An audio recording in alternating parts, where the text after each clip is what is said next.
Alright, time for the drive home. Just got done with work. Today I think it would be a little bit smoother of a, I guess we'll call it episode or video. Having gotten a little introduction out of the way. Should be a little bit more fun.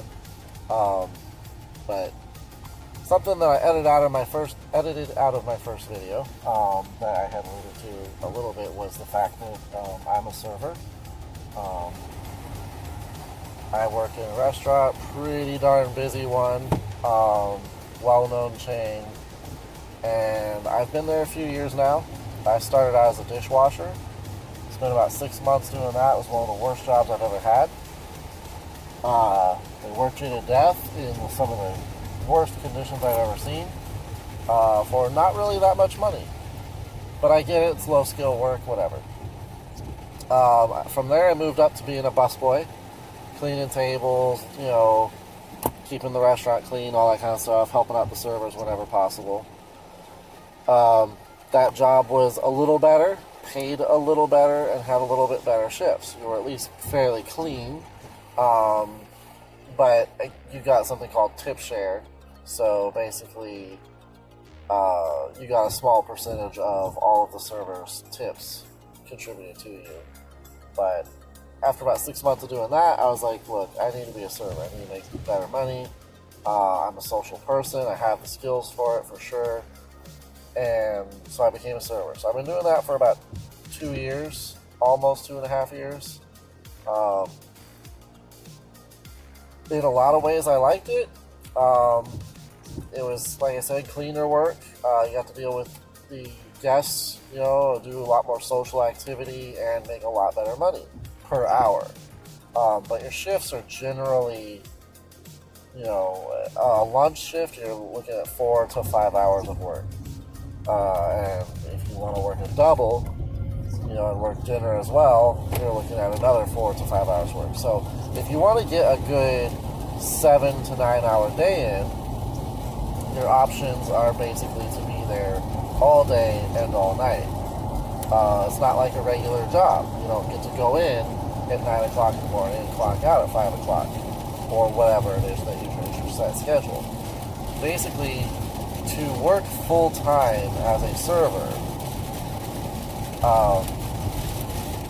you have no functional day. You show up at anywhere from 10 a.m. till noon, and you're there for, again, if you want to work full time, 8 hours, 9 hours a day, show up at 10 a.m. till noon, and you're there until 8, 9, 10 o'clock at night, whatever it is. Sometimes you'll get a break, if they remember to work that in for you. It's not required, of course. So, that's the only way really to work full time, like a regular person, where you work 35, 40 hours a week, and you really make the money, the really good money as a server.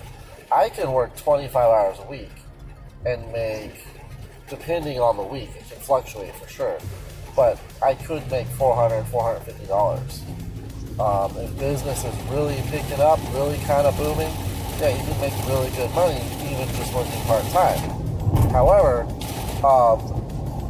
there's no guaranteed out time. So you show up and you could be cut if business is slow after 2 hours and sit home and you made $5. If it's really busy, you might keep getting tables all the way until after your replacement for the dinner shift has showed up. But they've sat all your tables and you've done all that work, so you're the one on the line, and you're like, look, I've done all this work, I'm going to make the money at this point. But you're going to be there until 6 o'clock, It's kind of frustrating a lot of times. Today, for instance, my replacement was in at 4 o'clock. So I expected to leave around 4 o'clock. Thankfully, I was able to transfer the last table that sat me right at 4 o'clock to him when he got there. That doesn't always happen. Sometimes you come in late, sometimes you get too hung up with the table, and you're not able to get rid of it. Okay, I think I managed to outrun the rain a little bit there. As I was saying, I made pretty good money today for the hours I worked.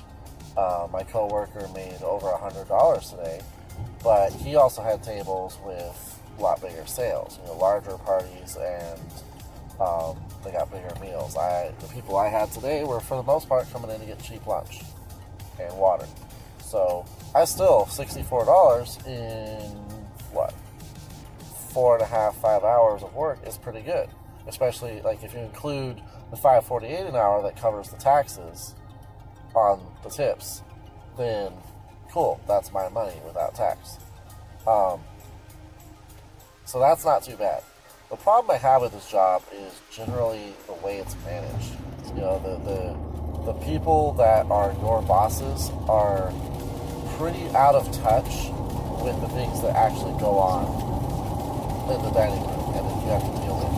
Because most of them, not all, but most of them, have been pretty well detached from it for years, and yeah, you might have 20 years experience in the restaurant industry, but when the last 10 years of that have been spent managing people,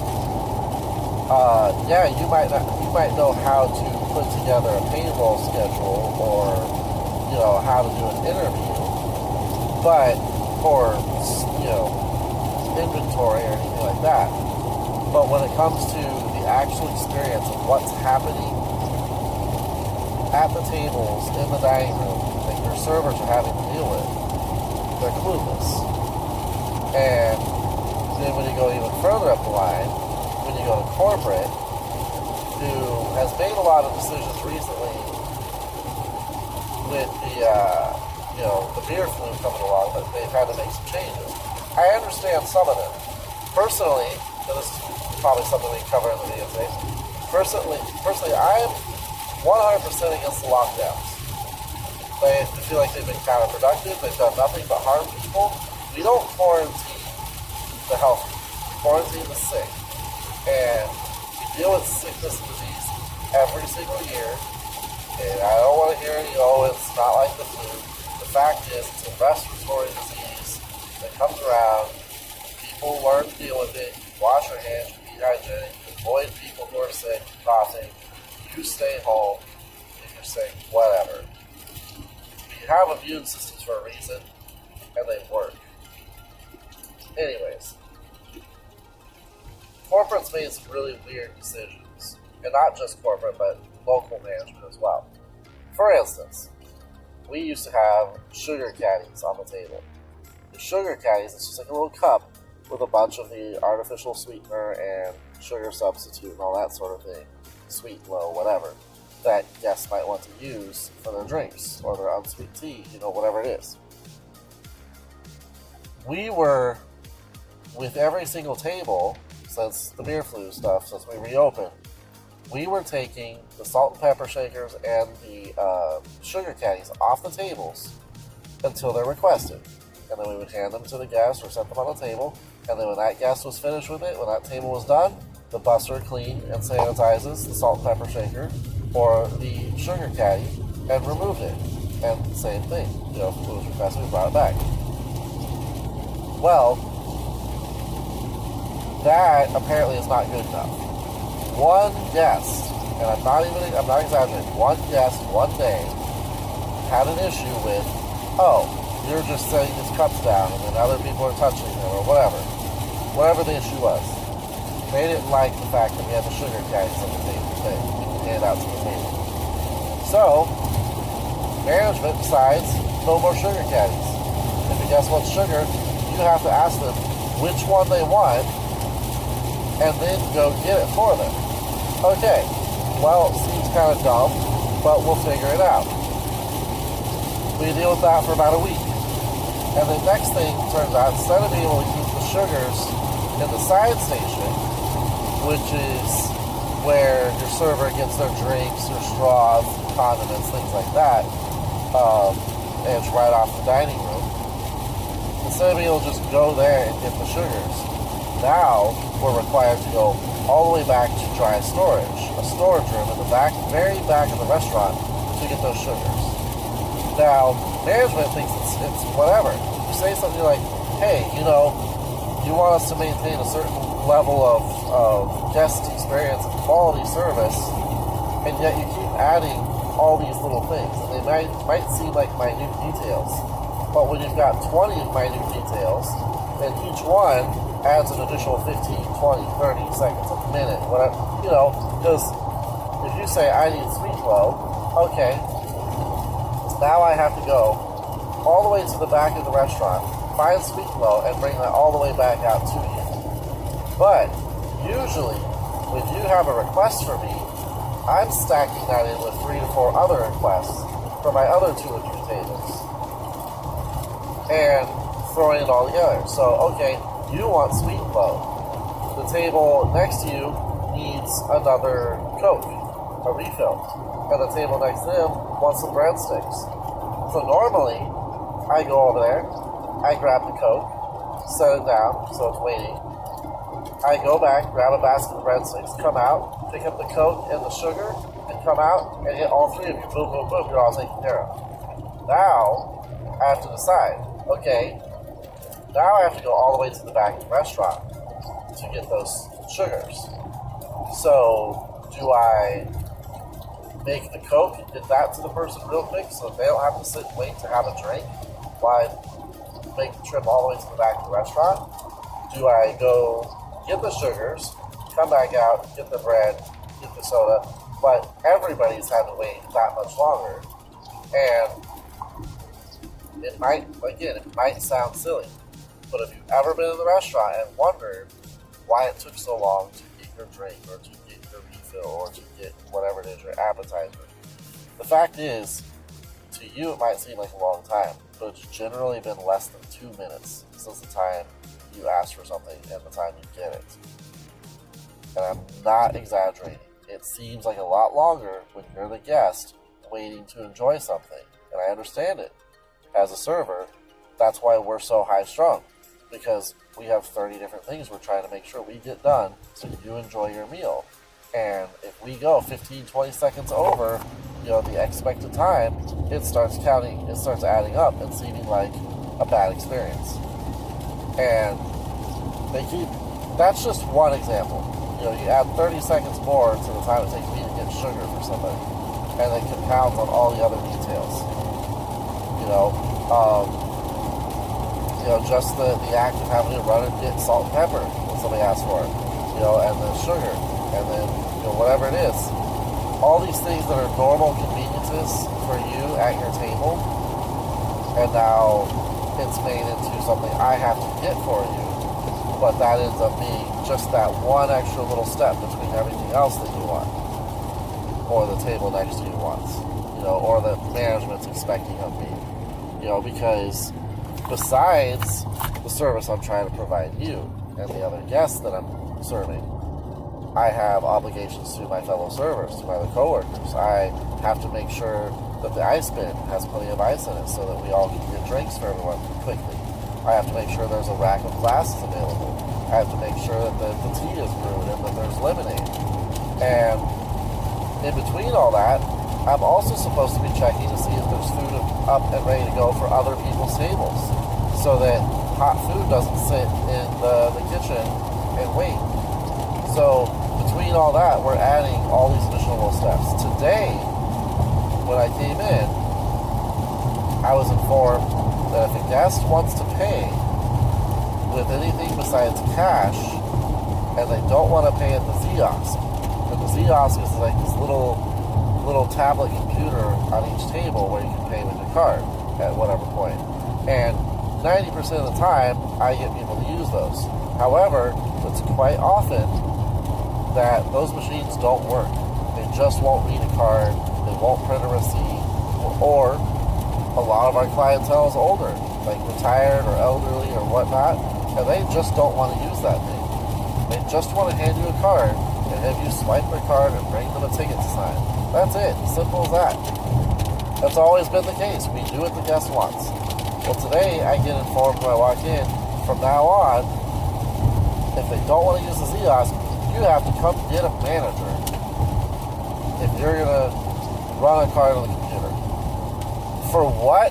I don't know. But you have to come get a manager. And I'm sitting on, I'm trying to discuss this with my manager. It's not like, so what you're telling me is, if a guest hands me that card and says, here, I don't want to use the Xeos, whatever, I can't just go swipe it, run the card, and hand them a receipt and pen and paper. Instead, I've got to come find you somewhere, and not only does it take me 30 seconds to a minute, whatever it is, to come find the manager, if I can find them, because they're usually off somewhere doing fuck what, no one knows, So, you finally find the manager. If they don't have 3 or 4 other things to do in front of it, it just makes their job harder, as well. But then 5 minutes later, I finally get them to pay that card or run that card. And I finally get back to my desk. Well, now I've been double sat while they're gone. Now my other tables are wondering why their appetizers taking so long, why their drink cup couldn't get refilled, whatever it is. So you want me to maintain that same quality of service, but you continually add these additional nuisances to the whole process and things that make no sense at all. Why can't the sugar substitutes be in the science station? What is the difference between me being able to go grab it from the science station and you making me go all the way back to the storage room to get it? Why can't I just swipe somebody's damn card and hand them a sheet of paper and a pen? It's supposed to be some kind of sanitization thing. But are you kidding me? Most of our guests, and I'm talking about elderly, older people 60, 70 up, they come in and they're the ones complaining about us wearing masks and gloves. They're the ones constantly commenting, God, I can't wait until you guys aren't wearing those masks anymore. And they're the people most at risk of this stupid thing. And they're the ones that we serve primarily. And they're the ones that mostly have an issue with us wearing the PPE. Most of the time they can't even hear you. You have to yell at them. And they just want to come out and enjoy a meal. They don't want to come out and feel like the hazmat crew is standing above them. So this is part, it may sound silly to you, like, you're a server, you get your tips, you don't have to do a hard, skilled job, whatever it is. I understand many of the criticisms. Serving is not it doesn't require an education, we'll say that. It requires a lot of skills, whether it's with people, time management, prioritizing tasks, dealing with people's idiocy, whatever it is. Sometimes you guys are not the easiest to deal with. But the things I'm talking about, when you have an issue with our service or with your experience, many times it's these stupid little behind the scenes things that are going on. And most of the time, those are decisions that are out of our hands. It's usually management made this dumb decision, or corporate. Some pencil pusher sitting in an office somewhere, hundreds of miles away, decided you can't swipe a credit card anymore. And just hand it to a guest so they can be on their way and get out of the restaurant and let you get back to doing other things. Instead, you have to chase down a manager. Sounds fine and dandy when you don't actually have to do it. When you're not, it's just another 20 seconds. You just find a manager. Yeah, well, where's the managers? It's not like there's a manager for every server. And they're usually tied up in some other task for some other server or some guest or something else they've got going on with behind the scenes work. And then now, we've always had this issue with coupons that require a manager. Instead of being able to just scan, type in, run a coupon, whatever, and get your guests on their way and move on to the next task so that the next guest is okay, you gotta chase down a manager. Everything goes on hold for that issue. So these are just some examples of the things we deal with. And I get it. Get out of the line of work. I'm trying to find something else. But honestly, it's not easy when you've been working in service for 2-3 years and you're putting your resume in for an office job or an admin assistant or whatever, something you feel you're definitely qualified to do. You have the skills and the knowledge and the drive to do. But when they see a resume and say you've been a server for 3 years, like, well, they immediately don't see how that translates to being a receptionist. But either way, that was just my little rant for today, what I wanted to talk about. Maybe next time will be something a little bit nerdy. I figure this will kind of be the format, me driving around, just talking about whatever happens to be on my mind that day. Sometimes it might be video games, sometimes it might be, movies, politics, or work. So if you want to come along for the ride, I appreciate it.